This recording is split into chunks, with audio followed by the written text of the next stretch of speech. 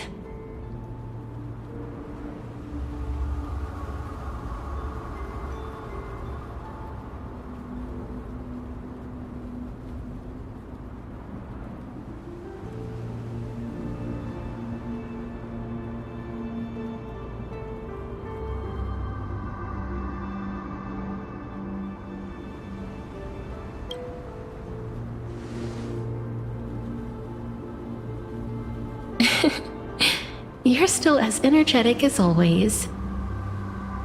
Did you know? Every flower here was planted by Thanatos themselves. These flowers were originally both lifeless and immortal, but in the first rain brought by the River of Souls, they were given new life, flourishing as the bearers of countless souls. And it is my duty as the Master of Death to tend to their well-being and foster their growth in this serene haven. Similar to the structured cycle of life and death in the mortal world, these flowers too shall wither and fade, returning to the earth and then ascending to the sky with mist and tides. Eventually, they will descend to the mortal land as gentle rain. Every soul undergoes the perpetual cycle of reincarnation, albeit in varied forms, until the world meets its end. Yet, sadly, there's no time left for Emporius to wait for when the flowers bloom again. Now, death is the power at my fingertips. It once led the souls of the deceased here, but I shall open the gate of the netherworld and return you to the realm of the living. In exchange, please take the core flame of death with you and complete the flame chase journey. Do not let our work thus far be in vain.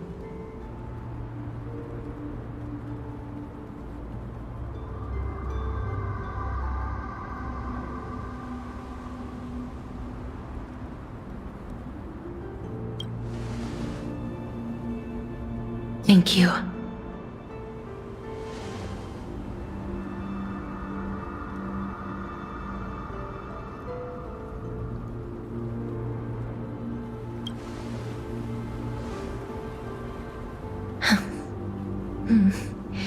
Just like the other demigods, I will stay here and embrace my destiny. That being said, it is not easy to guide a lost soul back to the mortal realm. The whispers of death are sweet and alluring. If your determination wavers, you will succumb and be forever ensnared by the netherworld's grasp. Please consider this a one-time exception. I will do everything in my power for the flame chase journey. And for your life, the only life I can save.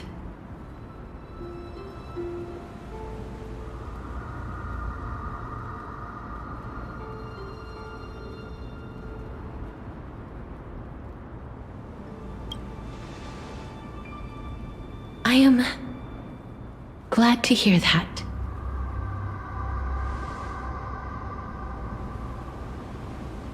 Over here! I believe in you.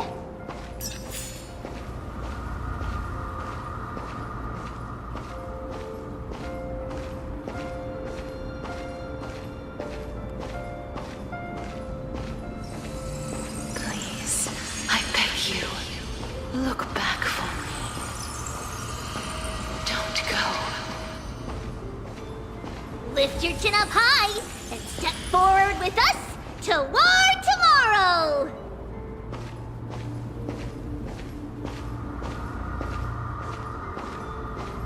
That's right. Keep your eyes on the dawn. Onward. Show me your courage.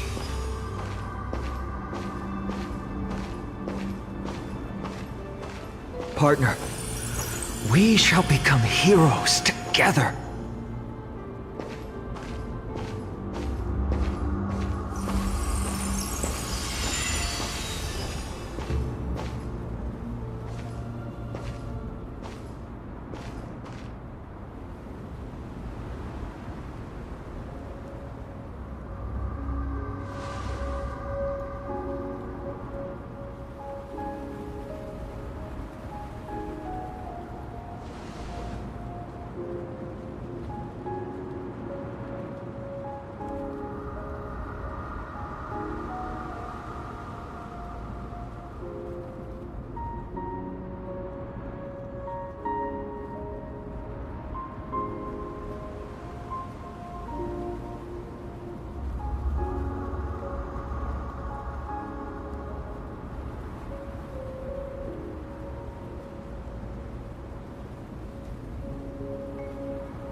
Fear not, as a touch of red will be awaiting you at the end of the path.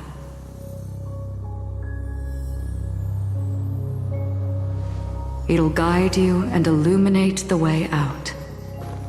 By doing so, you'll eventually reunite in the warmth of the sunlight.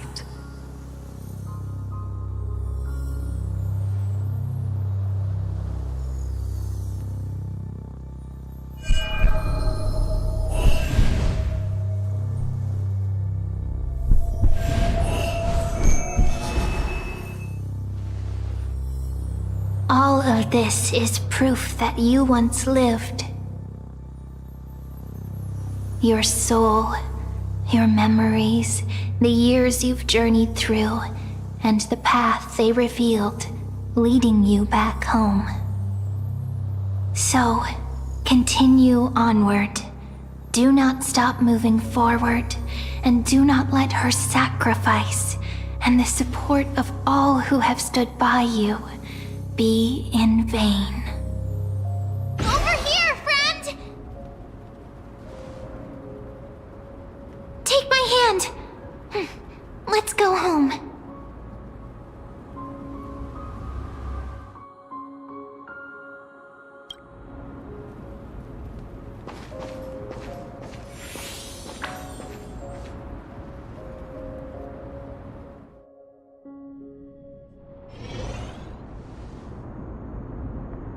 At last, I knew you could do it. Your soul is still perfectly whole, as if some kind of force is trying its best to keep it together.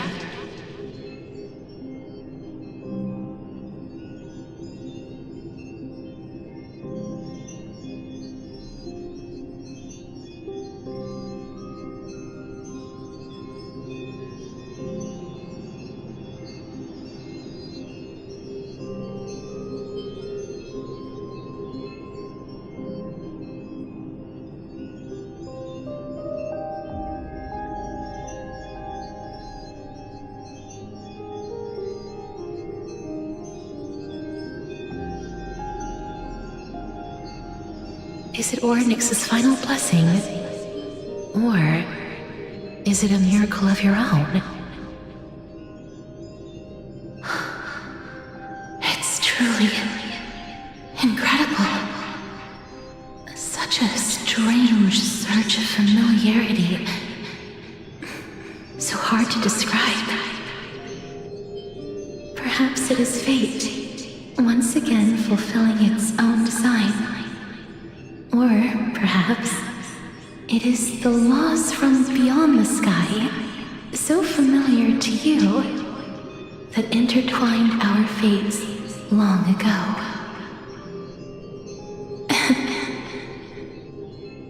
It seems that this is the riddle which cannot be solved anytime soon.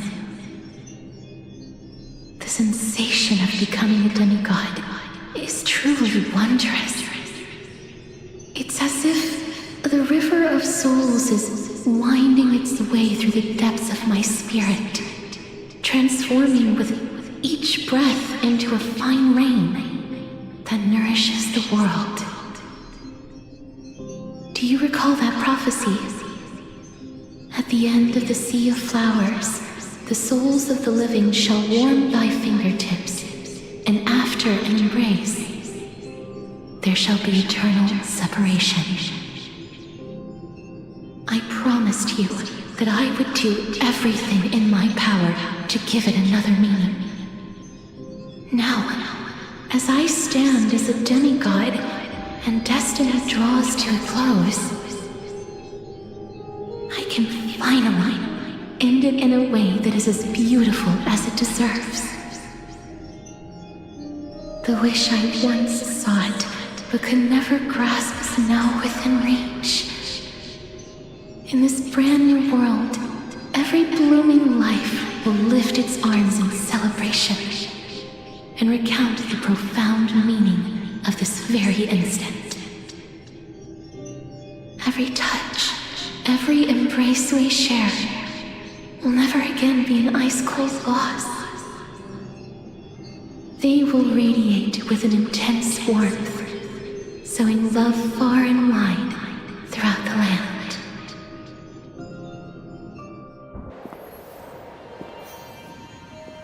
The other shore is very cold.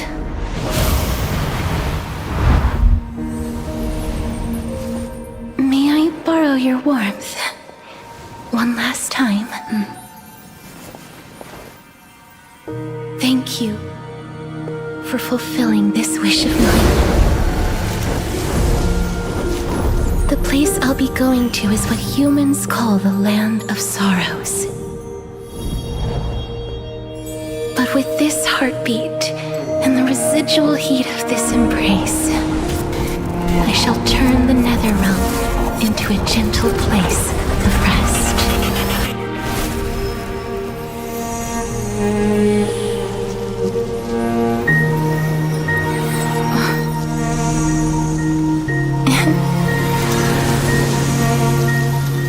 This embrace may be brief, but it's the proof that I once lived. Farewell, then. May we reunite in the new world.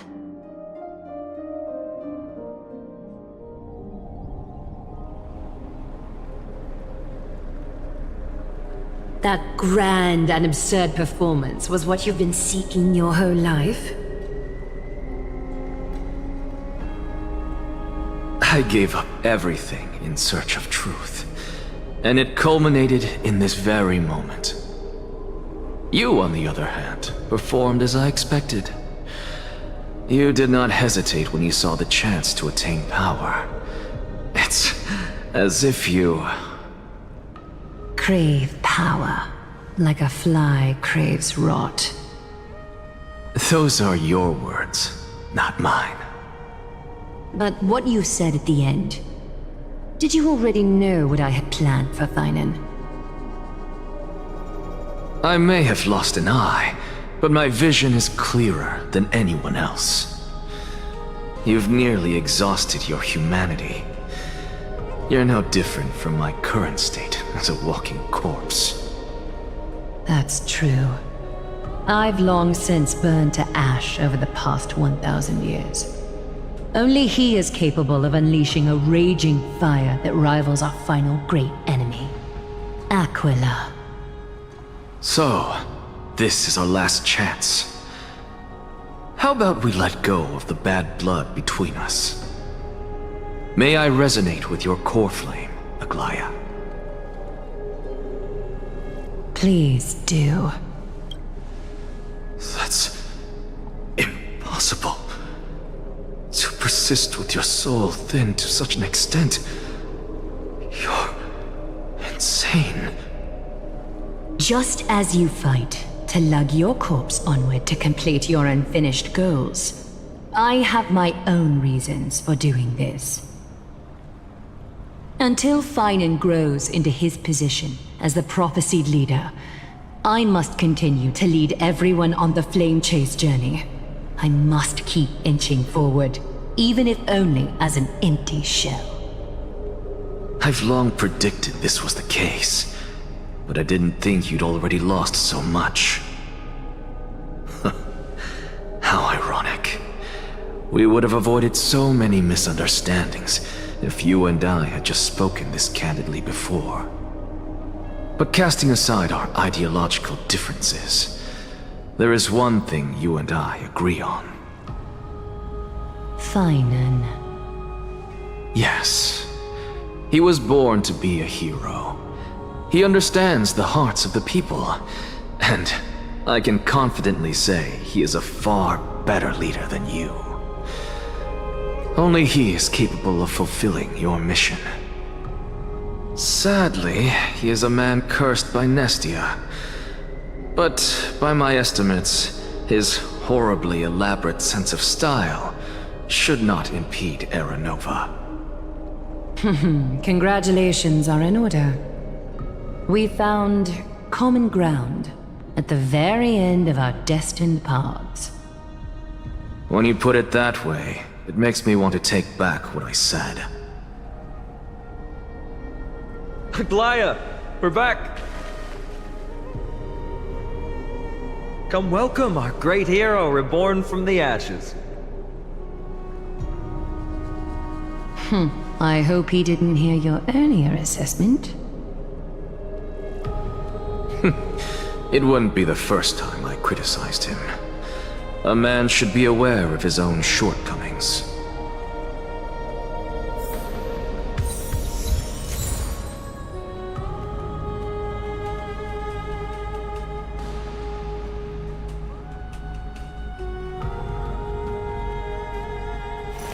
Not a good sign to be empty-handed. You can't get rich by waiting.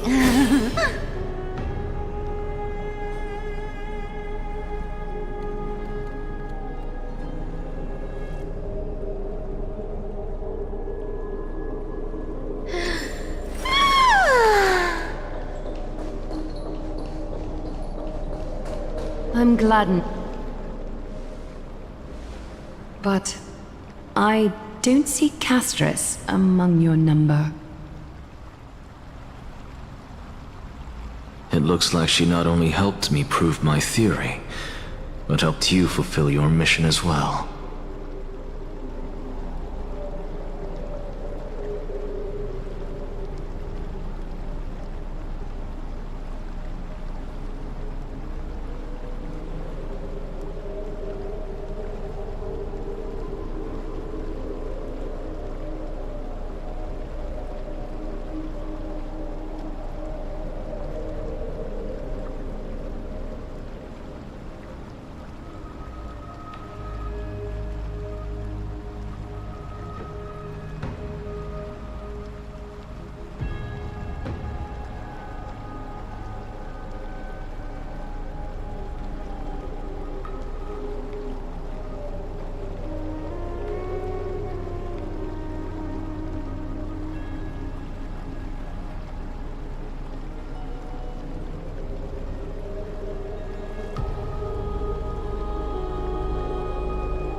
I agree. She might not have been able to change her fate, but she still wrote the final verse of her epic herself. Trinan, please recite the prophecy for us. Trailblazer, please surrender that scalding cool flame for us as well. You are the only life she ever saved by her own hand in her 1,000 years on this earth. I believe no one is more qualified for this noble task.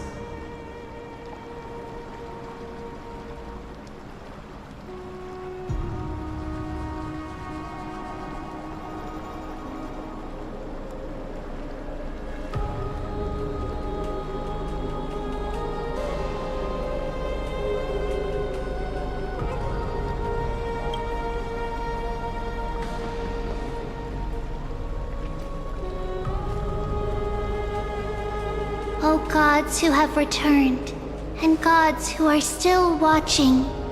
Today, we bring you a soul laid bare. The Hand of Shadow, Thanatos, remembered their name from the past. From daylight they came, and to their fragrant dwelling and there was one who joined hands with the Titan, a traveler risen from the dead, and reborn among mortal kind. She is the everlasting night, and shall now proclaim in her good name, O Majesty of the 12 Titans, pillars of the world. We seek your divinity to mend the rifts of the world. Fill our bodies with blood of gold till we wither in willing service to the prophecy. Step forward, trailblazer from beyond the sky, and together with us, surrender the core flame and carve their star into the sky.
Constellation for death. For life and death, to be more precise.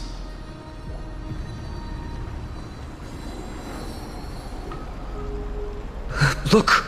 It's...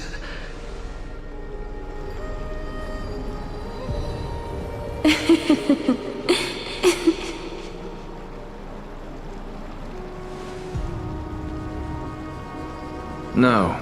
It's only a divine echo. I think she's here for the trial.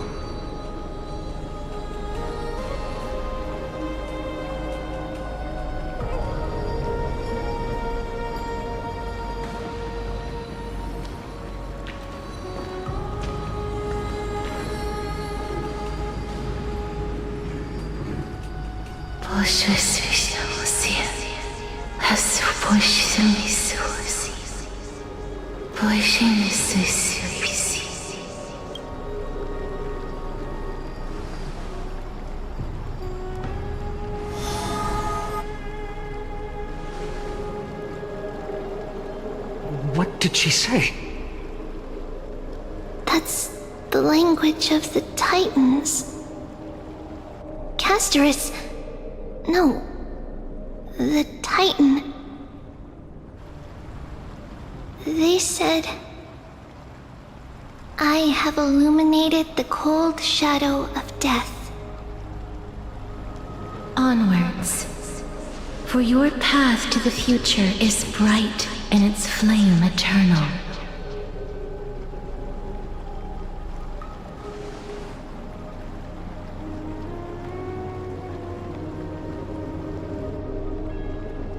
Do not forget.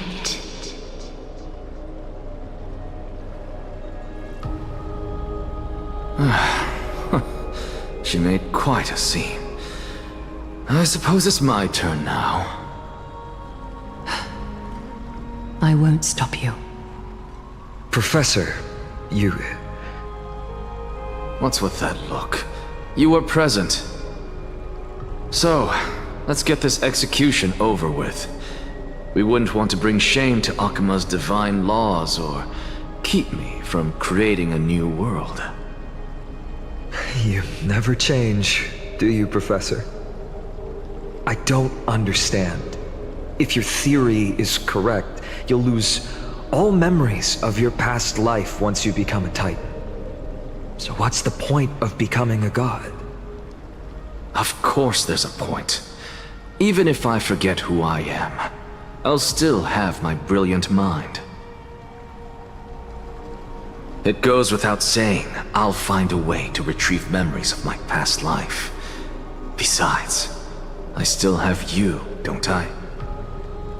I still don't really understand what you said during the assembly. Even if it were true, things reforged from memory could never be the same as the original anyway. Then allow me to tell you right now that you're wrong. What exactly are we? My answer is that the Chrysos heirs are the future Titans and vice versa. Of course, this answer only applies to us. So, what are we when it comes to regular mortals? The very essence of the world, our souls, are tiny invisible seeds that hold records of each person's memories of the world. And we are the buds that sprout from these seeds to grow into great trees. Is that what new sporism means? Correct. Once our physical bodies are born, we become new extensions of the world. From there, we plant our seeds into someone's memories, and then scatter them into the hearts of countless people in the future. Just as seeds are affected by their environment, so too will our appearances differ across memories. But the partial memories we carry will always be the same, because that is just how the world is. To destroy our very existence, one must destroy the world itself. But we have someone who will still live on with his perfect memory. That person is you, child of Kefali. This is what it means to be the world-bearing Titan. So, carry everything of this world and live on. Don't disappoint those most precious to you. Don't disappoint Lady Goldweaver.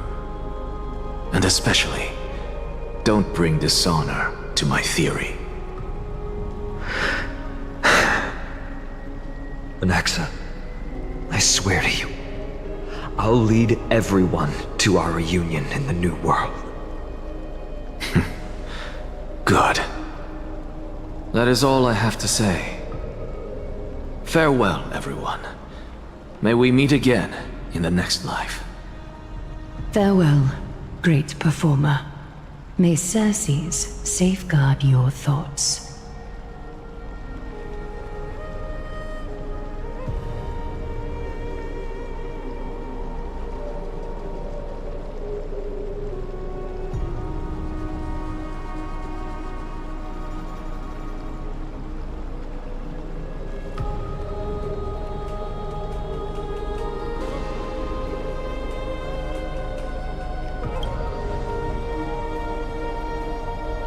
Are you satisfied, Honorable Titan?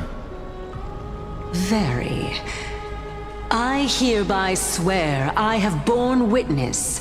Anaxagoras of the New Sporists and the Grove of Epiphany has successfully overcome the trial of reason. Thus, I shall confer upon you these words. You shall transcend the peaks of purity and return to corruption and hardship. Oh, so that's a god's prophecy. It sounds like you just rephrased my past, present, and future. Oh, Circes. Is that all you've got? Well, you've already transcended the peaks of purity, and you were never the type to give me any leeway. That is true. But I do still have one question. I knew it. What is it?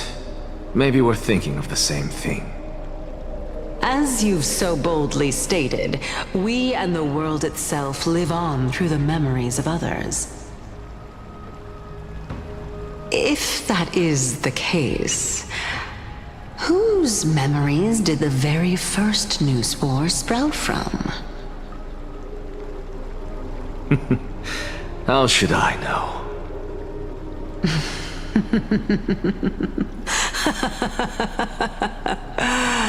Oh my. But, since we are both equally curious, we should allow the children of humanity who come after us to investigate in our stead.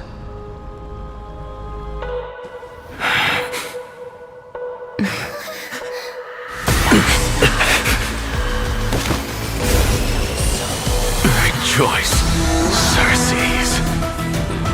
I sow the seeds of suspicion in the new world with your soul! And now, the objective is complete. That is all.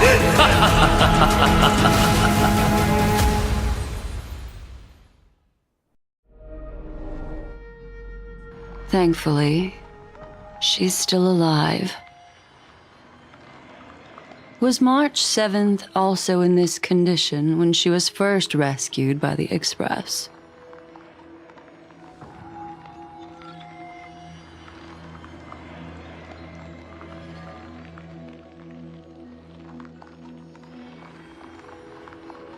But she still woke up naturally. Looking on the bright side, that might happen this time as well.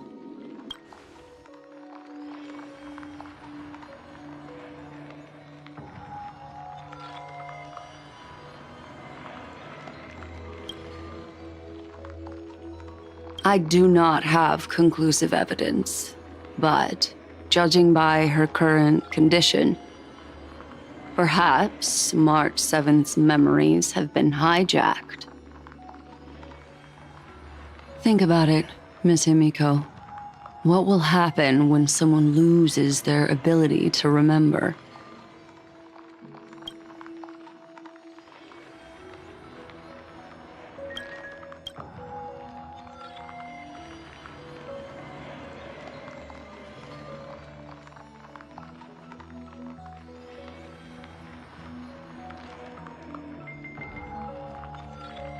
Unfortunately, short-term memory is an entirely different concept from the inability to remember. Perhaps it is difficult for you to imagine, but an individual who has lost their ability to remember turns into nothingness. The belief of the Garden is that everything in this universe can be interpreted through memories. This is the driving force behind the continuance of this path. The past is made up of memoria, while the future is a possibility that will eventually be converted to memoria. But the present, it doesn't really exist, and it's only an abstract expression. Therefore, when a person is affected by the path, and loses their ability to remember, their physical form will also be affected. These ice crystals are a manifestation of that.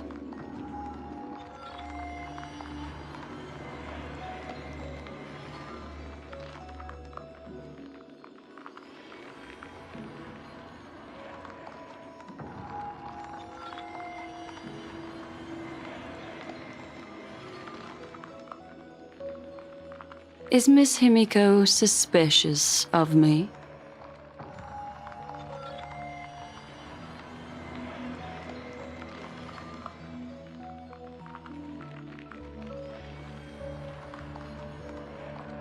In other words, now is the time for me to prove my innocence.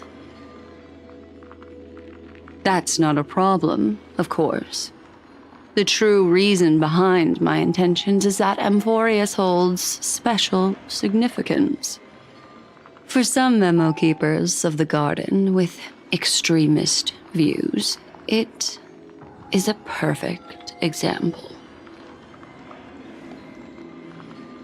A world that can only be seen through the garden's mirror means that memo keepers have the right to keep the world in their private collection. If those Pathstriders of Remembrance were to uncover the secrets of Amphorius first, they might unleash their wild ambitions and remodel more worlds into a similar form.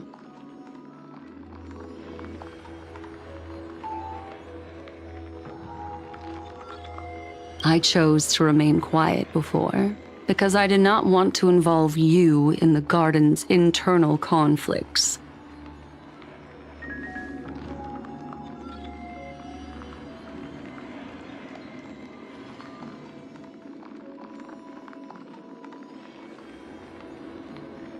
You can be even bolder with your guesses. The people that I'm talking about, they aren't just individuals. They are an organization that has already attached itself to the pinky finger of Fu Li.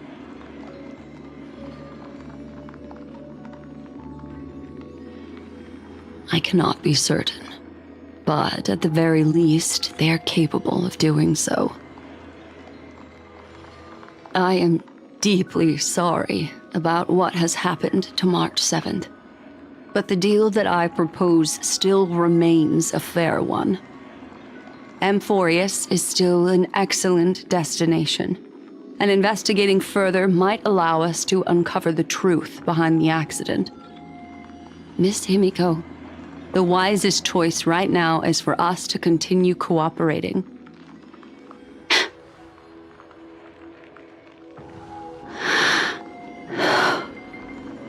Let me take back a part of what I said just now, Miss Himiko. Although we indeed struck a deal, it seems like I have involved you in some unforeseen danger. Please accept my deepest apologies.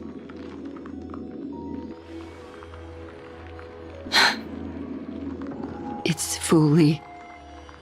Their gaze has just swept across Amphorius.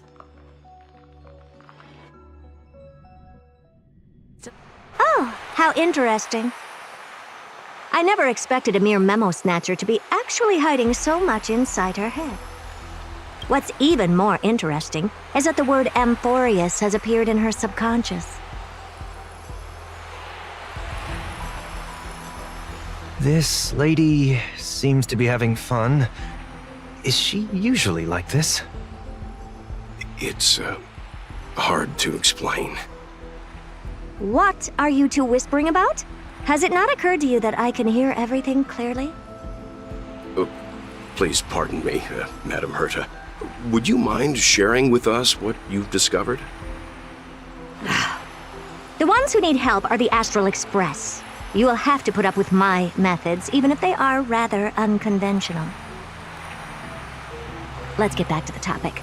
By using the fourth mirror, I rummaged through the brain of this memo snatcher and learned a good deal. Not only does this person know of Amphorius, but there are also many memo keepers who are interested in the place. I searched through her consciousness and found the following terms: the Eternal Land, the Rejected Land, and the private collection of the Garden of Recollection. It seems like Miss Black Swan is indeed hiding some things from us. Since I'm not able to find any useful clues from the outside, why don't I personally visit this mysterious Amphorius? You're planning to head to Amphorius yourself? Yes, but not in the flesh like you all foolishly did. See these Herta mirrors? With them, I can project my data spirit entity to any corner of the cosmos through spatial warps, without even needing to leave my room. But of course, these corners of the cosmos must be within the coverage zone of inter-astral peace communications. After all, this is collaborative technology. I see. You do seem like the more indoor type. Although that star zone is not within the network of the IPC, the Express itself can serve as a signal station. Come, give me the astral chart coordinates.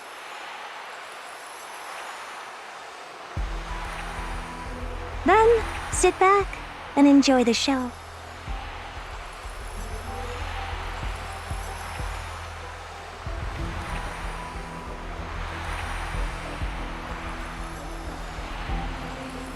All right, now that everything is ready, mirrors, get to work.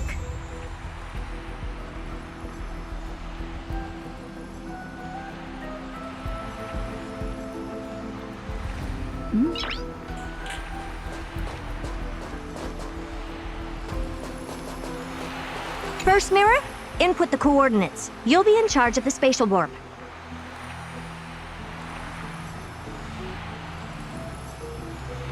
As you command, Madam Herda. The preparations are complete. I wish you a pleasant journey ahead.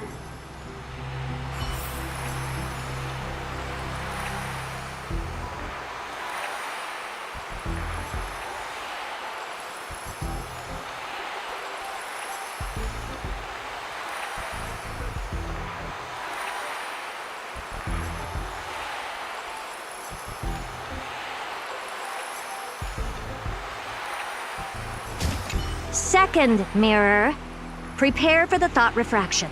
There's still some distance from the Astral Express to the Emphoria's celestial body. You're in charge of sending me over. This time, raise the power to the maximum. Don't be stingy. Oh, okay. I won't fail the mission, Madam Herda.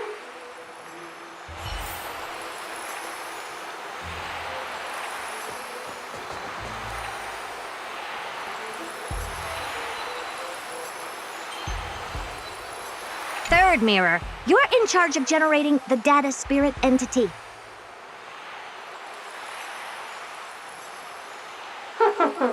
I'm happy to help, Madam Herda. What kind of appearance are you planning to use this time? Good question. Let me think. Forget it. Just use my own appearance. There's no one there that'll recognize me anyway. As you wish.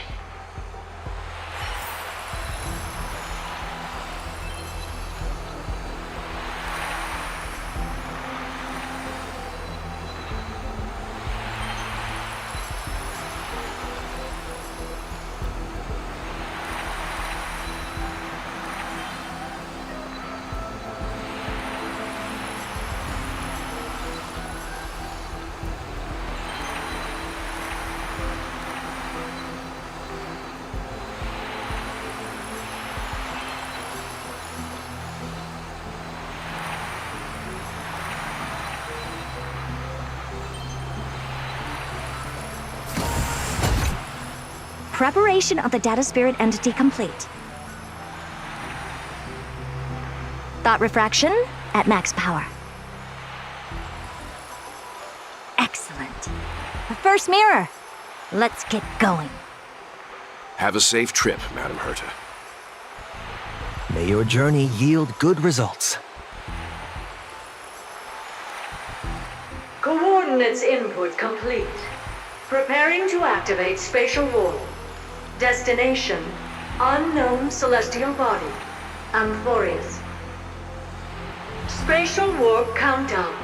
5, 4, 3, 2, 1.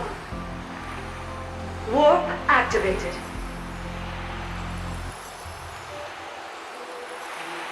Oh! So that's Emphorius? Its appearance is, well, sure is unique. Second mirror, prepare for thought refraction. It's time to send me in.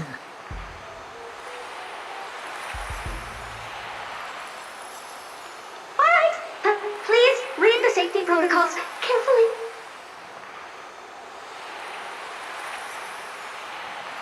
Can't you hurry up?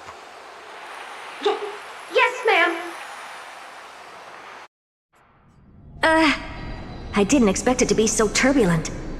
I should have asked the second mirror to use slightly less power. What a magnificent sight! Is this the entrance to Amphorius? Let's see. Perhaps I'll be able to find a way in.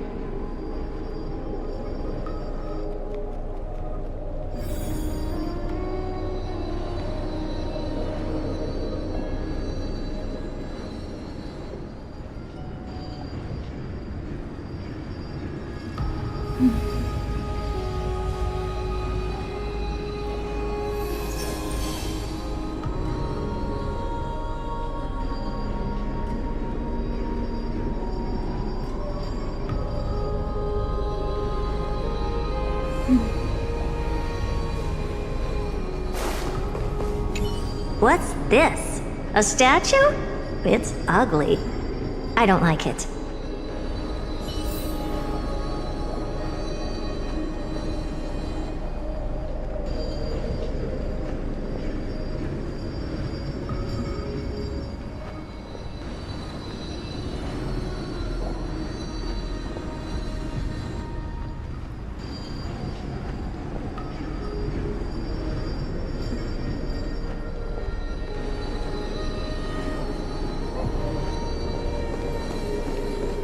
Oh, I finally found your traces.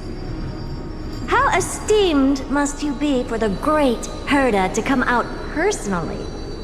When we return, get ready to become free labor for the simulated universe for the rest of your lives.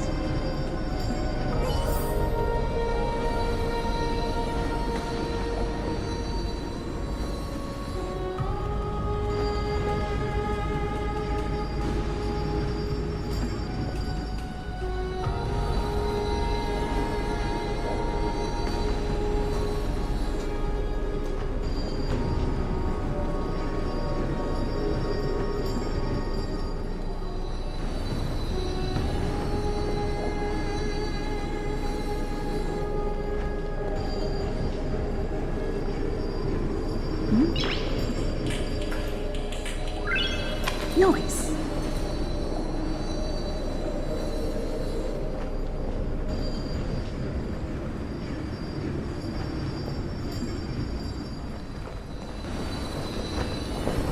What's this? How creepy. Oh, it moves? Who are you trying to scare? It's either a projection or a fake. There doesn't seem to be much to take note of. Now then, how am I going to get into Amphorius?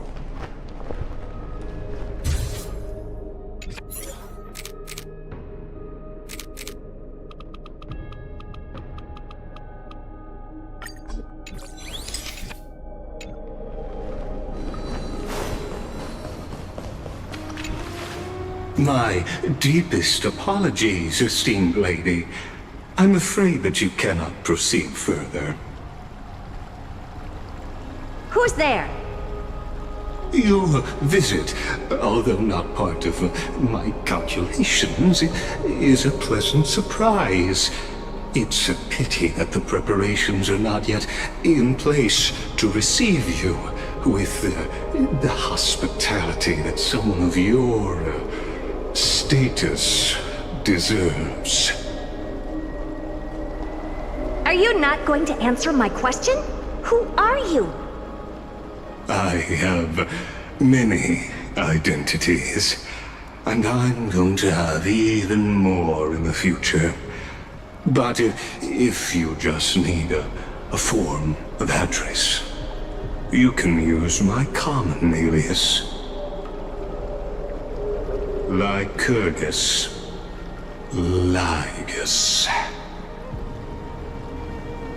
All right, Lygus. But you can't possibly think that I'm just asking for a name, can you? Regrettably, I do not have the authority to share more information. However, standards are always flexible. While not violating the ultimate agreement, I'm able to disclose this piece of information. As you thought, this is the entrance to Amphorius. Now, please, kindly turn back. Amphorius is not a world that you should be involved with, regardless of what kind of magnificent achievements you have accomplished.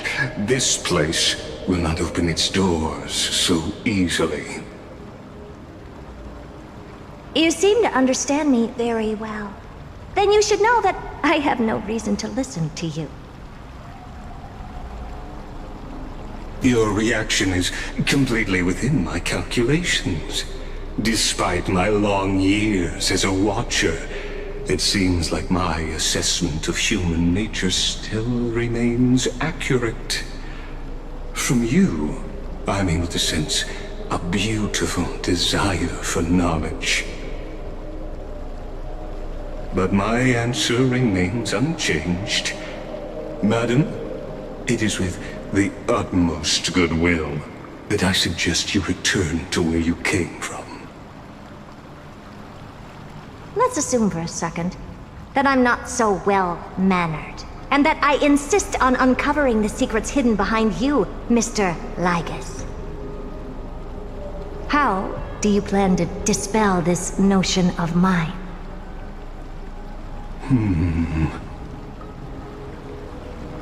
Within the scope of the ultimate agreement, there are 178,244 logic chains at my disposal to convince you.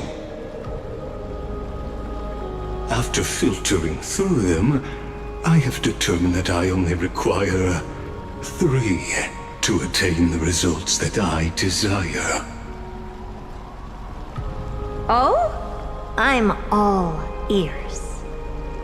First, for reasons that cannot be disclosed, Amphorius is a completely isolated celestial body. Apart from me, no one else will be able to help you enter. That's not a good argument. Second, if your plan is, as you've alluded to previously, to force me into cooperating by showing hostility, do know that, just like you, I have basked in the gaze of the erudition. I stake my honor and assure you that, in the worst-case scenario, our mutual destruction will be inevitable. Oh? No wonder I couldn't find a back door. When I did a scan of our surroundings, the safety protocols on you are comparable to Screwy's. How interesting. I assume that you still wish to hear the third logic chain? Of course. Why wouldn't I? Third, even if you exhaust all your means and find a way to break through, you will surely give up once you understand the consequences of your actions. After all, throughout your long life, as much as you'd hate to admit, your conscience has played a crucial role. What a brazen robot. You think that you can actually understand me through your paltry calculations? But since you put it that way, why don't you tell me what these consequences will be? It concerns the third path that is entangled with Amphorius. A path that you and your friends still very much lack understanding of. The destruction. So, if you ignore my warnings and persist in your ways, you will break the shackles of a Lord Ravager. And when that happens, Their fury will engulf the cosmos.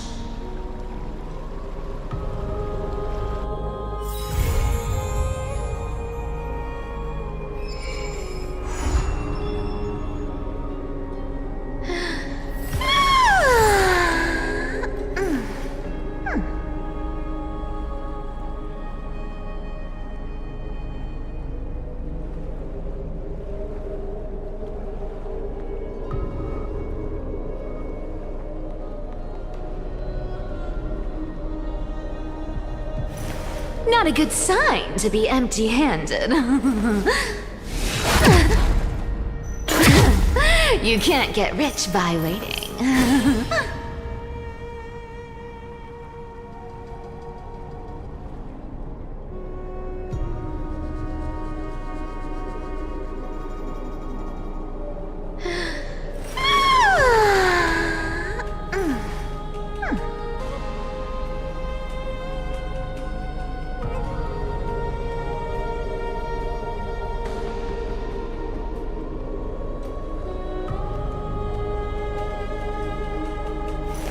Not a good sign to be empty-handed.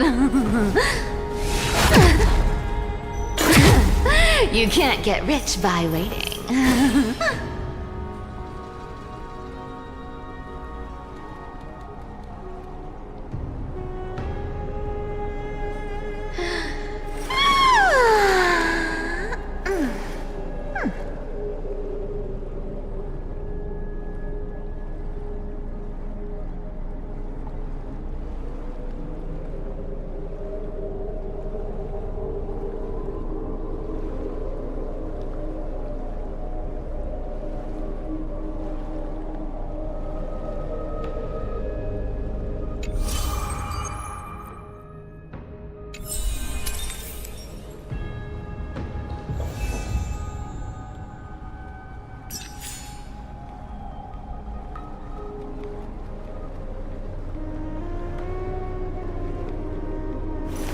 Not a good sign to be empty-handed.